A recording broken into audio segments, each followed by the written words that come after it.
Here comes the judge. Here comes the judge. All right. You probably remember that. It's Richard Bey here on Richard Bey Talk with Albert Reinoso. Hey, and do you remember Here Comes the Judge, where it comes from? Here comes the judge. Yeah. It was Laughing, and it was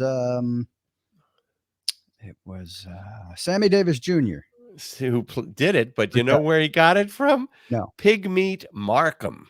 There was it's actually, look it up. I'm going to put a link at the bottom of this podcast today so people can hear it, because I believe this is the first rap song, and it was 1968, and it's called Here Comes the Judge. Okay. And it is rap. I always thought Sugar Hill Gang and what was that song called that they did?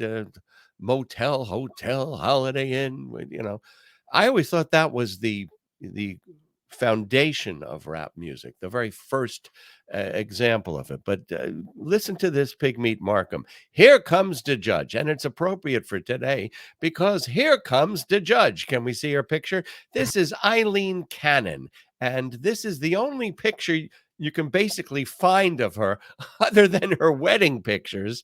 I don't know why, when she was appointed by Trump to her position, on the court, why she didn't take an official photo in her robes. But this is the picture you see everywhere. Her on Zoom, I guess. Okay. Now, there's a lot of talk about how she could influence and possibly destroy the case against Donald Trump. And there are ways that she can do this. First of all, it only takes one Trump juror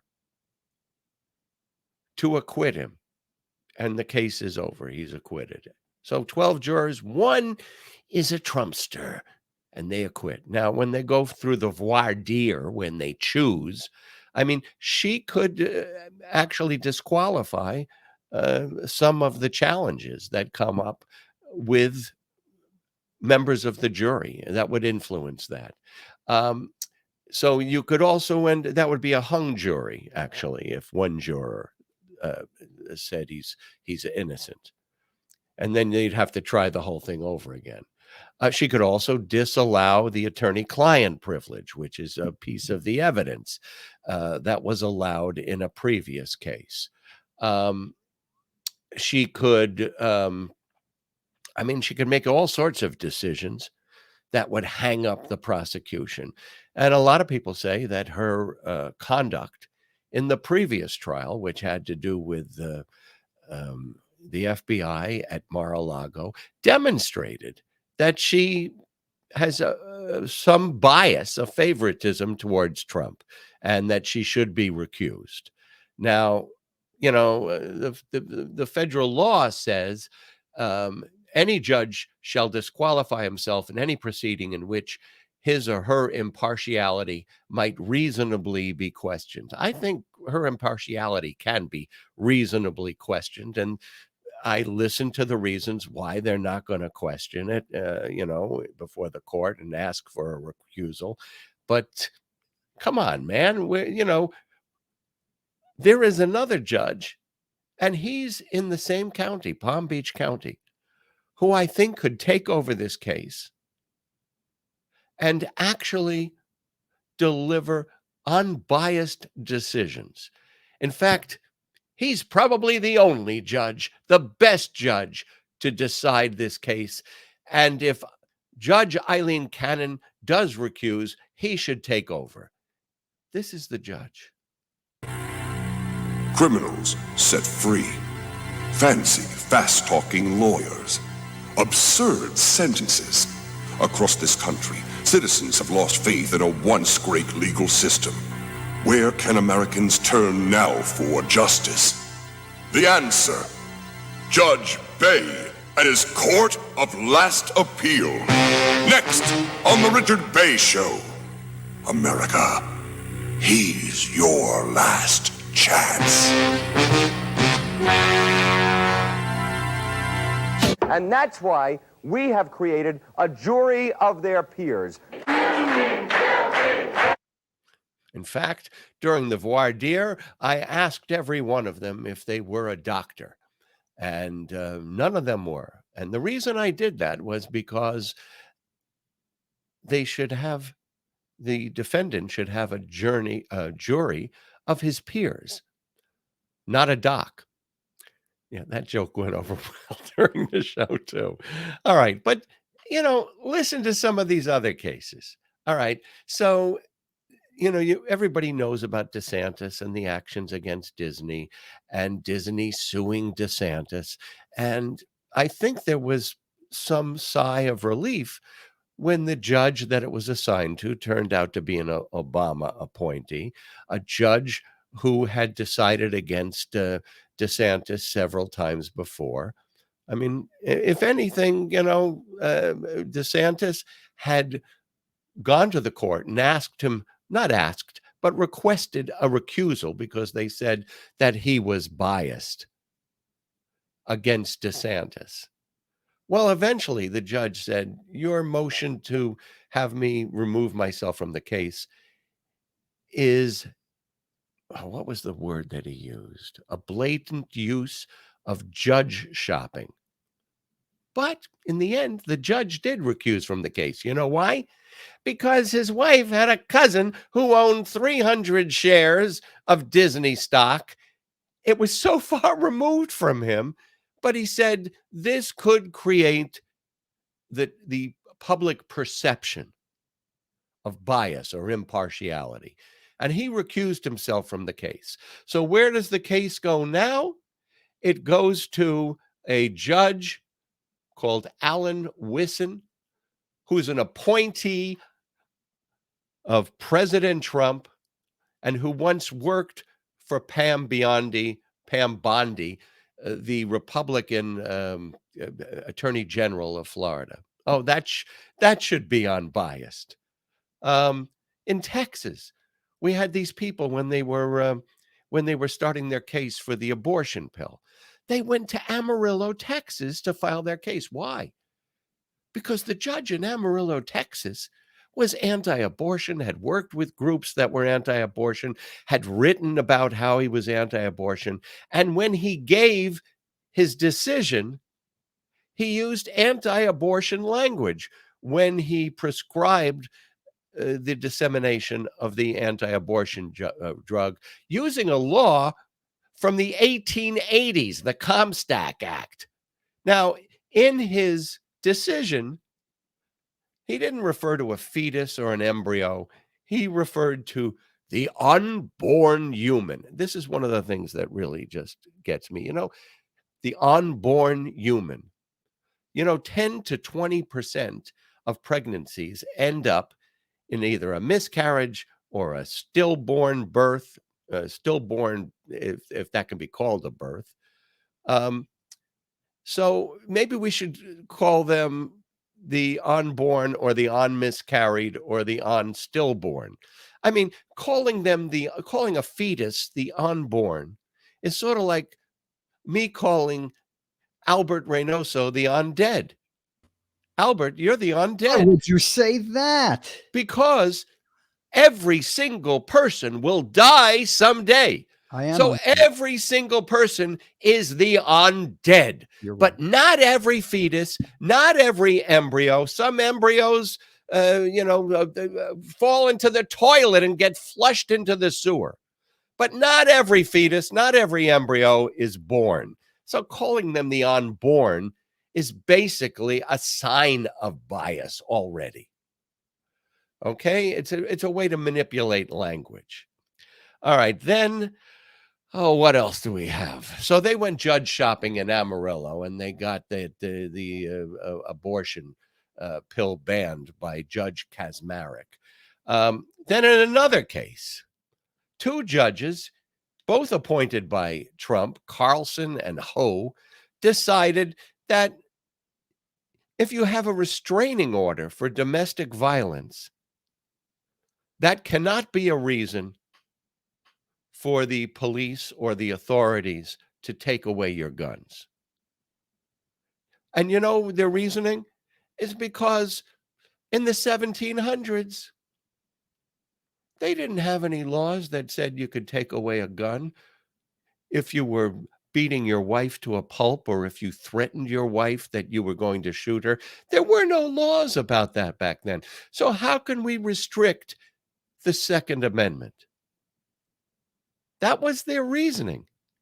It's Trump. You know, we're all focused on the Supreme Court and saying, look what he did to the Supreme Court. You know, he got a Catholic activist to give him judges who would guarantee that they would ban abortion, and Trump promised that he would appoint judges who would ban abortion before he came in. No, the result, not the law, but the result to ban abortion.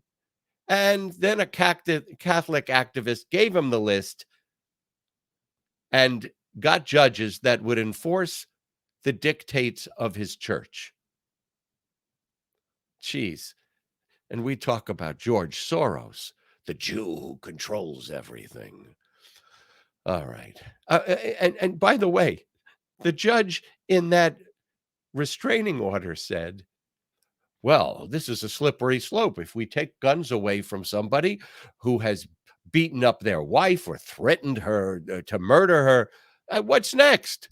Will we take away guns from people with speeding tickets? Or maybe if they don't recycle their garbage? I mean, this is how ridiculous the Trump judiciary has become. Now, there was a case, and this is just 3 days ago. Can we see that picture? This is a man, and on the other side is his wife and her children. And she went to court to get a restraining order, telling them that he beat her every day, that he threatened to shoot her and shoot her dog, and she had a restraining order imposed. She told the court that he had between 50 and 60 guns in his bedroom, and that she was petrified that one day he would come in and murder her. Well, that one day came around. And not only did he go in and murder her, he murdered 4 kids that were also in the house, and then blew his own brains out. So it might be going too far to say that Judge Ho and Judge Carlson, Trump appointees on the, what is it, the 6th Circuit or the 5th Circuit? I forget. But anyway, it would be going too far to say that he's an accomplice in this murder. But it wouldn't be too far to say that they are not living in the real world. No, they're living in this 17th century world. It's not 2023 there. Anyway, that was there. All right. Now, beyond this disrespect for the Constitution that he displays, as I've mentioned before,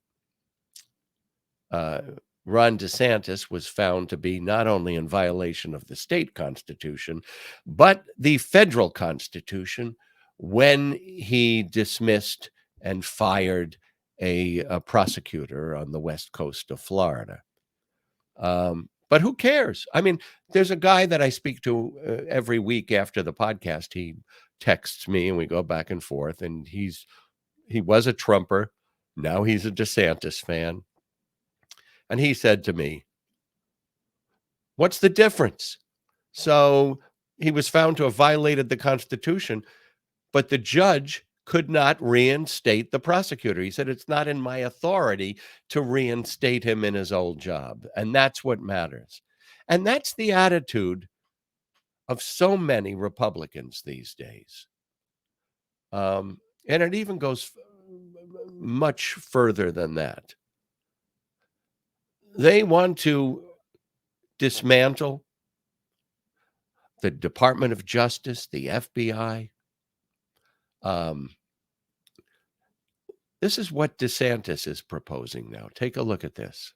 Governor DeSantis planning to rework the Justice Department. It involves, for example, firing the FBI Director Christopher Wray, tearing down the DOJ and the FBI and rebuilding those institutions from the ground up, relocating the FBI headquarters out of Washington, D.C., firing what he views as corrupt federal personnel, ending the FBI and DOJ's crackdown on quote-unquote misinformation, and holding progressive prosecutors accountable, along with, it's a laundry list, revoking the intelligence clearances of former senior intelligence officials. All right. And not to be outdone, J.D. Vance said this: what Trump should do, he should fire every single mid-level bureaucrat in the administrated state, replace them with our people, and when the courts stop you, stand before the country and say, well, the Chief Justice has made his ruling, now let him enforce it.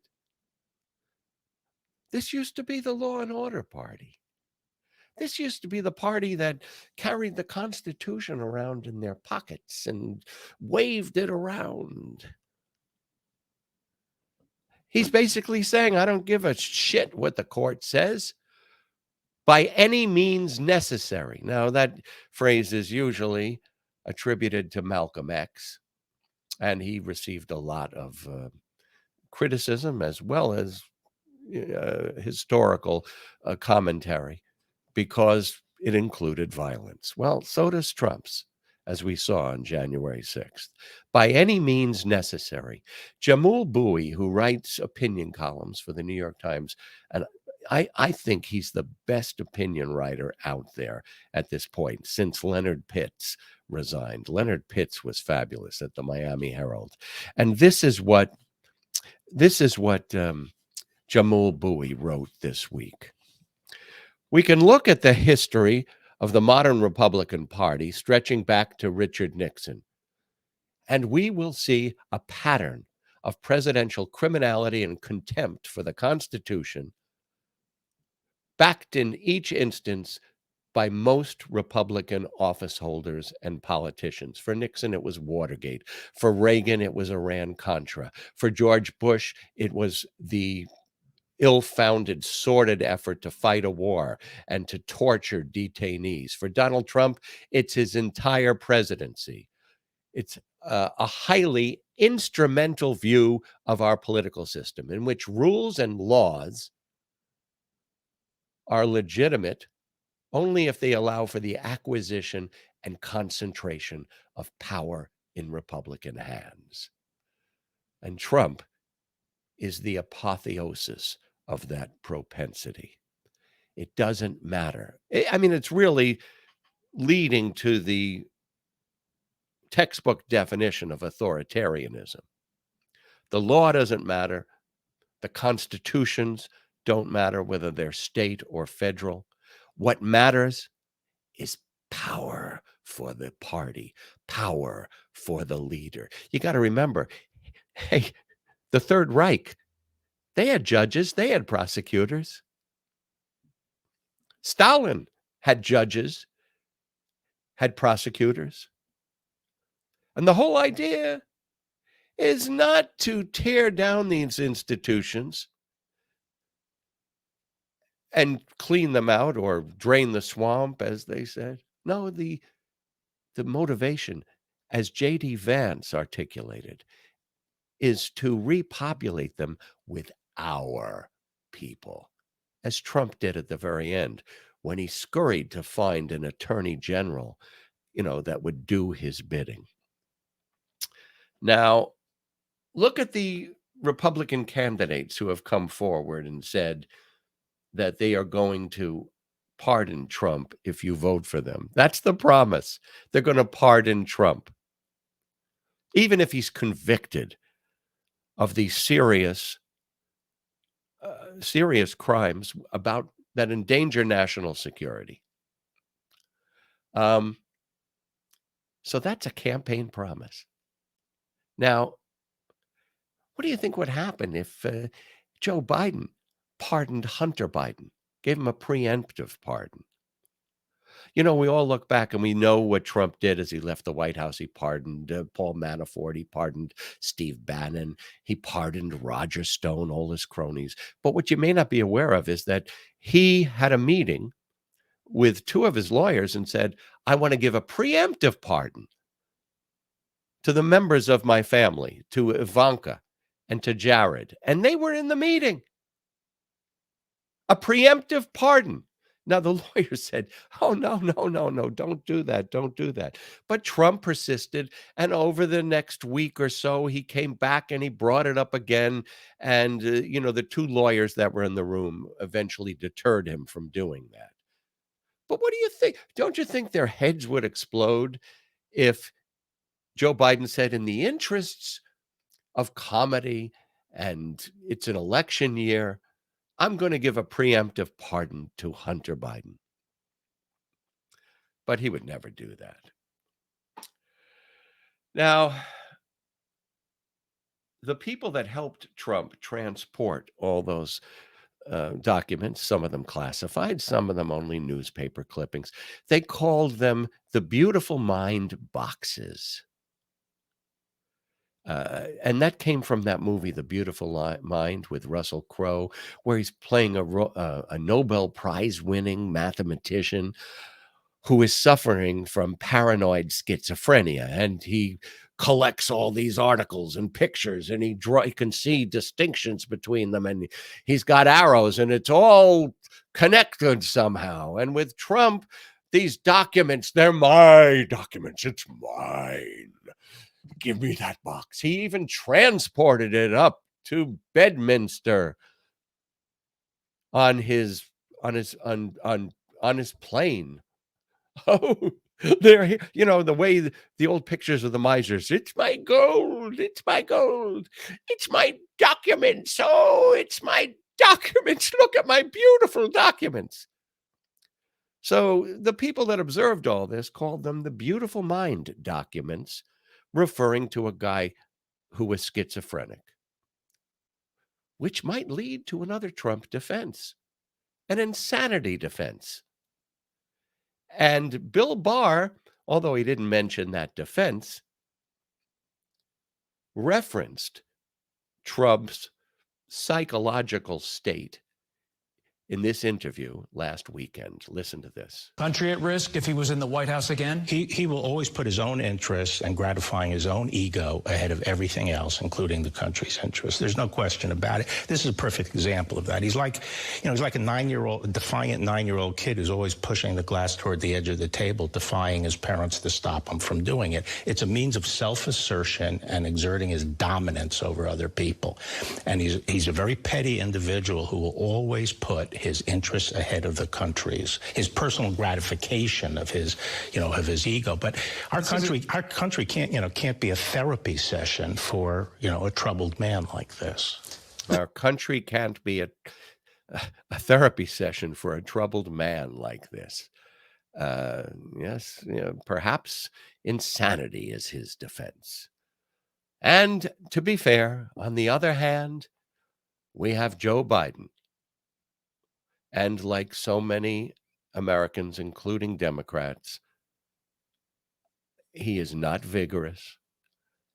He is too old for the job, but he gets things done. I'll talk about that in a moment, because it looks like we're heading for an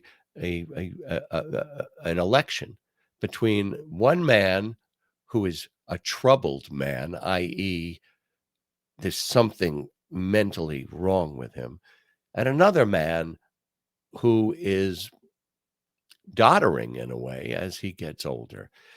This is what Joe Biden said this last week. And if you can see the camera, they can see you. And it's the least consequential part of this whole meeting for you, I promise. All right? God save the Queen, man.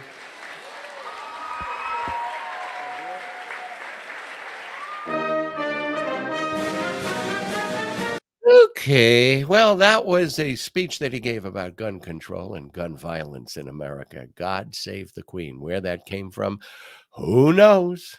I don't know. Maybe the music, maybe he thought they were playing God Save the Queen. I don't know. So, yeah, he has his gaffes, but he also is effective as a president. Let me go through some of the things.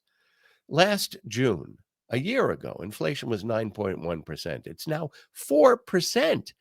That's an incredible drop.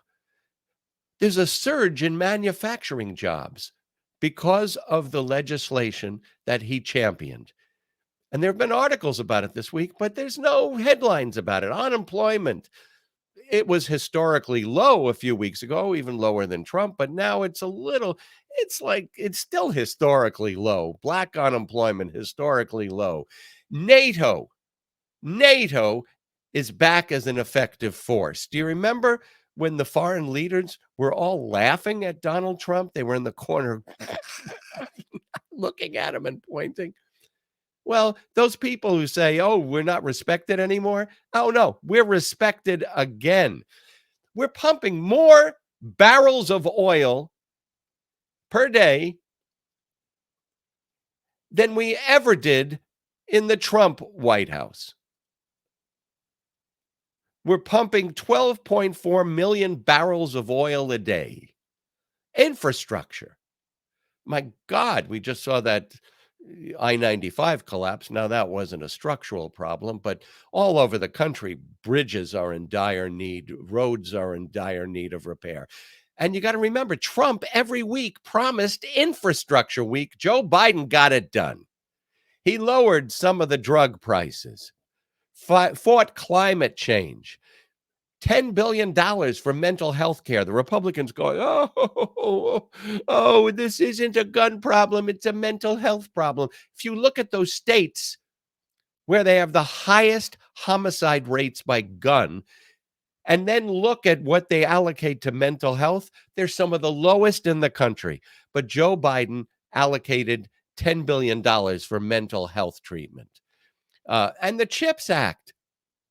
All right, bringing microchips back to America. Micron has that factory in upstate New York. If it was Trump, he'd be up there with a shovel and a hard hat and screaming, look, the jobs are coming back.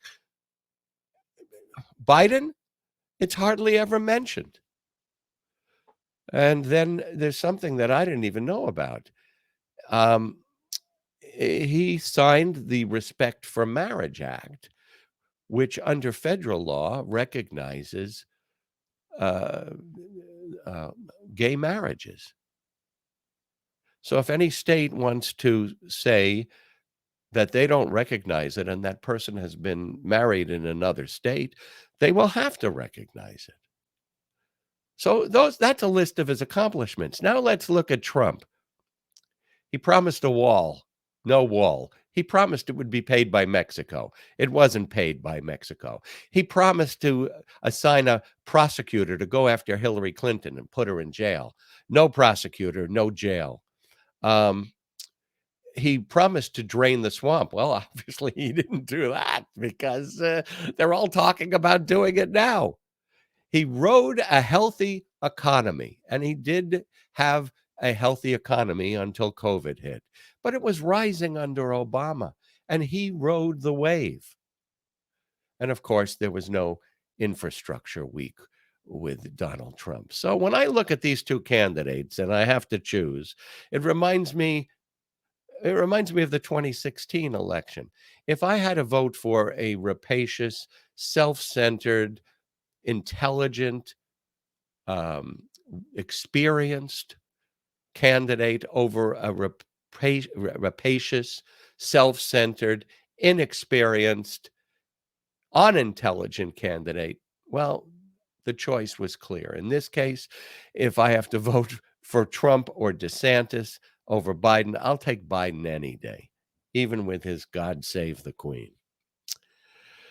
All right, so now at the end of the show, I came across this clip, and I worked at WABC Radio with some. In fact, the first time I ever was on WABC, I was filling in for Bob Grant, who was a pretty conservative fellow. I filled in one day. Sean Hannity got food poisoning, and at 5:45. No, it was earlier because it was his show. At 2:30, I was called by the program director. Sean is out sick. Can you come in and do a fill-in? I ran to the subway. I got in. I was on the air from 3 to 6. And then I did my show, which happened to be on that day, partnered with Mark Levin for 2 more hours. So I was on the air for 5 hours that day. But in those days, I could fill in for Bob Grant. I could fill in for Sean Hannity. And the radio station where I worked had some liberal voices. They had Ron Kuby, they had me, they had Lynn Samuels, who you'll see in this next clip. In fact, we used to have a battle of the talk show hosts where it would be left against right, and the listeners would come in and cheer for their side. And you heard a diversity of voices. Now, one of my best friends, Jay Diamond, says he thinks the deterioration of the country, it's not Fox News, it's talk radio. It's talk radio that is 24/7 propaganda, no challenges, no other point of view, basically talking points over and over again from the right wing. And I wouldn't disagree. But on this particular show, the bête noire of the moment was not transgenders, was not indoctrinating children to grow up to be gay or drag queens. It was Howard Stern. Do you remember Howard Stern was on the ropes? I mean, he was lucky he had a rabbi, Mel Karmazin, who plucked him out of terrestrial radio, but he was almost finished at one time when the FCC came down with hundreds of thousands of dollars of fines and promised more to come. Now, I also worked on radio in Philadelphia with a guy named Irv Homer, who was the most popular radio talk show host in Philly. He was more of a libertarian, but he was really good at what he did. And on this show, you'll see Lynn Samuels, you'll see Irv Homer standing up for freedom of speech and Howard Stern. Let's take a look at that. Thank you. Oh. Thank you very much. Hey.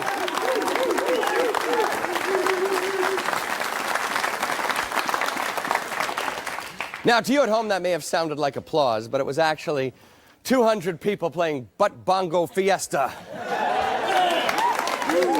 How appropriate, because today's show is all about Howard Stern.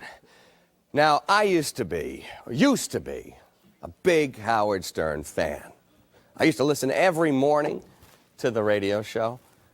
I used to tape the show on Saturday night and watch it over and over again, the TV show that he had here on Channel 9. And then one morning I woke up and I heard Howard Stern say something that I found patently offensive.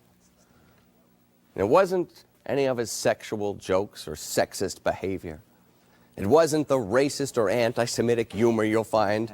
It wasn't the outrageous and sometimes malicious humor that he indulges in. I was sleeping one morning, the radio came on, and Howard Stern had Joan Rivers on. And they were saying that Joan Rivers was the #1 show in her time period, when this show gets much better ratings. What I found patently offensive, Howard Stern lied about the ratings on the Richard Bey Show.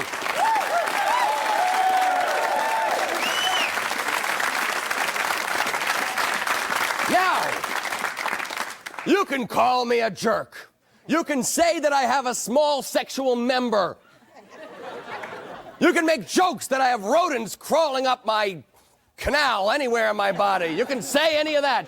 But don't say I have bad ratings, Howard Stern. That's patently offensive. Irv Homer is one of the most popular radio hosts in the country. He's from Philadelphia. He says the government's fine against Stern is ridiculous and people should be able to say whatever they want on the air. Lynn Samuels, here in New York, one of the finest radio talk show hosts in New York on WABC Radio every Saturday, furious about the government's actions against Stern. But Steve Rogers with the Nutley, New Jersey Police Department says he agrees with the fine and that Howard Stern is a danger to the American people and to our society.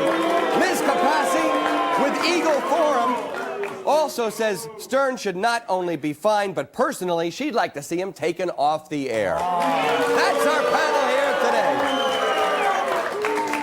He's the #1 radio broadcaster in the New York area. He's the #1 in L.A. So aren't the people speaking when they tune into the show? I don't believe necessarily that ratings is could measure how well a TV or a radio program is doing. I think the bottom line, Lynn, control yourself. The fact of the matter is this, is that the people have spoken. Howard Stern is a danger, as far as I'm concerned, to society. Why is he dangerous? Children have access to these things via tape. Or can I ask you something? Children do not listen to the radio. All right, Steve Rogers, let's talk about some of the things specifically that go on the radio. One of the things they say he was fined for, and these are things that were taken off the radio during a specific period of time, was he had a man on who would play the piano with his penis. Now, Johnny One Note, they called it. This is what we call entertainment. This is what we call educational. You call it silliness, but how is that harmful to somebody? Well, I would say, Richard, again, let's go back to a younger generation. When people at a certain age, let's say in their teens, they see these things, they hear these things. And what's going to happen to them? Well, they're going to try to play the piano with their penis.